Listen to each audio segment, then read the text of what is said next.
I am trying to recreate something my mom used to make. I looked on the internet and there was tons of recipes similar, so I'm trying to make is a no crust pizza.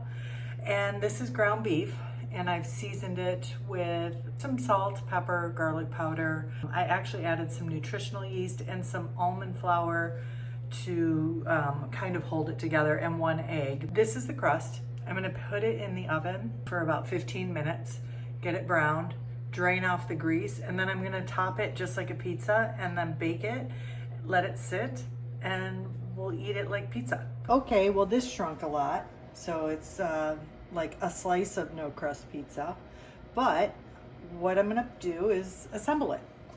And I made a Pomodoro sauce because that's my favorite sauce. If you want the recipe, super easy. You're gonna have to leave a comment. Send me the recipe, Jill, and I'll make sure you get it. So I'm just gonna treat this like pizza. And then I'm gonna put a little oregano on it because that seems appropriate. And then I'm gonna do a little fresh mozz. This is our favorite pizza, green peppers, onion, and ham. So I pre-cooked it because I hate raw green peppers. This is my ham. I actually also pre-cooked that.